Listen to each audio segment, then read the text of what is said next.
홀 시어머니를 모시고 사는 맏며느리입니다. 5년 전에 넓은 집으로 이사를 왔는데요. 방을 쓰는 문제로 시어머니와 감정이 상하는 일이 있었습니다. 시어머니가 혼자 계신다는 생각으로 작은 방을 드리고 큰 방은 저희 부부가 쓰기로 했는데 시어머니께서 무시한다는 생각이 드셨는지 저희에게 화를 내셨습니다. 이런 경우 방을 어떻게 쓰는 게 바람직한 방법인지 스승님의 가르침을 듣고 싶습니다. 감사합니다. 여러분들 부모님 모시는 분들은 아마 이런 고민 좀 할 겁니다. 부모님하고 분리된 생활을 하는 분은 고민 안 하겠지만 이렇게 부모님을 혹시 모시고 사는 분들은 틀림없이 고민을 할 겁니다. 부모님을 존중하고 존경하는 뜻에서 안방을 내드려야 될지, 아니면 우리가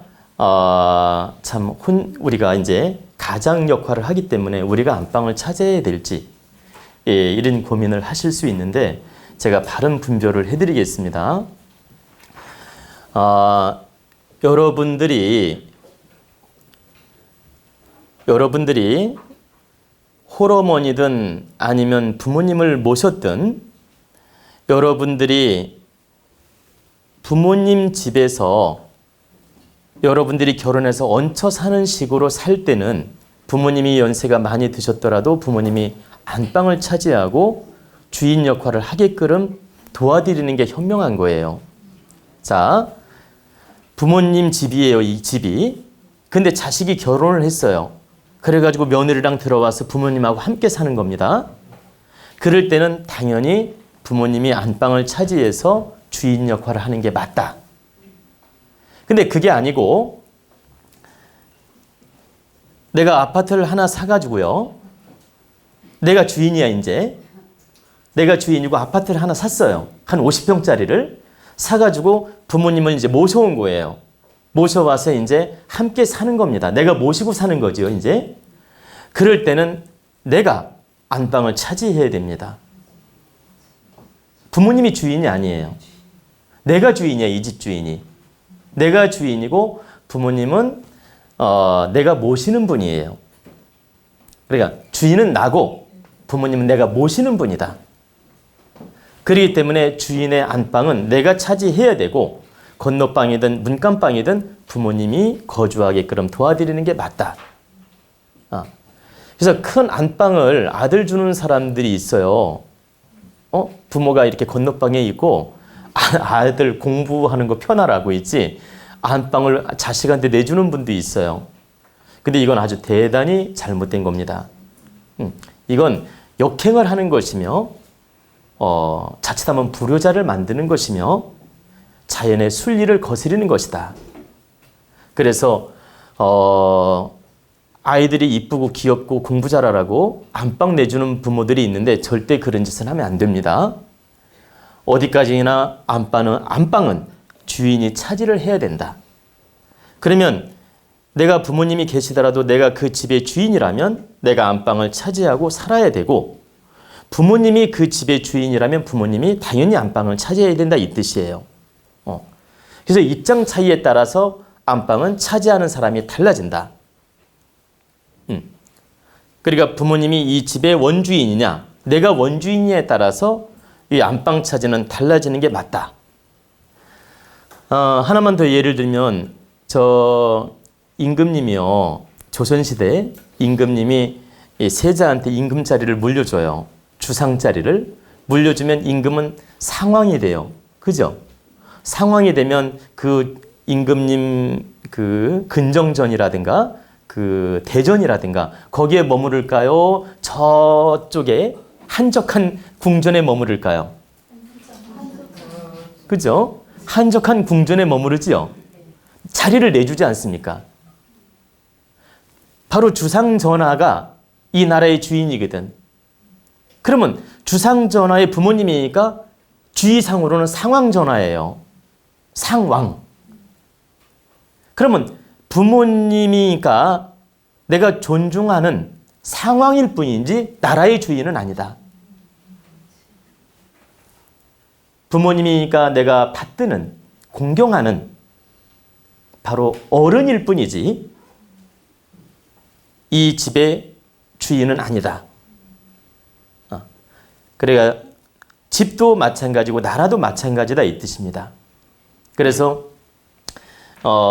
임금이 보세요. 임금이 부모님의 뜻을 반영은 하지만 그러니까 지금 임금으로 예를 들은 겁니다. 주상전하께서 상황전하를 잘 존중하고 공경하고 잘 모시면서 그 뜻을 반영할 수는 있지만 정치할 때 상황전하 뜻을 따르지 않아요. 주상전하의 뜻을 따르는 겁니다. 모든 신하들도 이 임금의 뜻을 따르는 거예요. 임금의 부모님의 뜻을 따르는 게 아니고 그것처럼 이 나라의 주인은 임금이고 대통령이고 지금 여기서 주인이라니까 지금 요즘 현 시대의 민주주의 그 사상으로 말하는 게 아닙니다. 이거 착각하시면 안 돼요. 임금이 나라를 이끌어가는 주인이고 상황은 바로 부모님과 같은 존재다. 그래서 우리 가정도 그와 마찬가지다 이 뜻입니다. 그래서 부모님이 이제 연세가 드시고 이렇게 자식에 의존해서 거주를 할 때는 바로 자식이 주인이며 자식이 안방을 차지해야 되며 자식이 그 가정을 이끌어가는 것이다. 그리고 자식의 뜻대로 가정을 다스려 가게 되지 부모님 뜻으로 다스려지지 않잖아요. 그죠? 그런데 우리가 부모님을 존중하기는 하지요. 그러죠? 그러나 부모님 뜻에 의해서 내가 가정을 다스리는 게 아니거든. 이 가장에 의해서 다스려지는 것이거든. 그래서 우리는 가장일 때 안방을 차지해야 된다. 이렇게 이해를 하시면 됩니다. 그러면 여기 계신 분들이 자칫 부모님을 소외시키는 마음을 가질까 봐 한 말씀 더 드릴게요. 부모님이 문간방을 쓰든 건너방을 쓰든 이렇게 하는 행은 다른 거예요.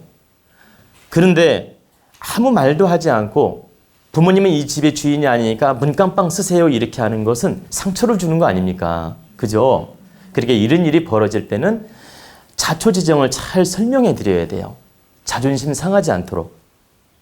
부모님 안방을 드리고 싶지만 저희들이 이 집안의 주인 역할을 하고 이러이러하기 때문에 부모님을 이 문간방이지만 여기에 모실 수밖에 없는 입장임을 이해하여 주십시오.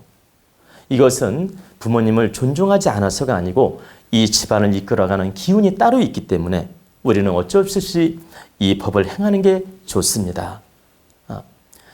제 착한 마음으로는 부모님을 안방에 모시고 싶지만 이건 바른 게 아니라서 제가 행할 수가 없습니다. 이걸 잘 이해시켜 드려야 돼요. 그리고 행을 해야지 그냥 덥석 부모님 딱 모시고 와서 문간방 쓰세요. 이렇게 해버리면 소외감도 들 수 있고 오해도 될 수 있고 상처도 받을 수 있어요.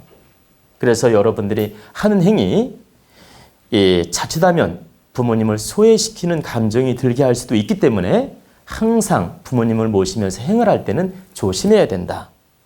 그리고 항상 생각을 할 때 부모님 입장에서 생각을 할 줄 알아야 돼요. 우리 젊은 사람들은 자기 입장으로 많이 생각하거든. 내가 현재까지 통계를 내보면 전부 자기 입장으로 생각해요.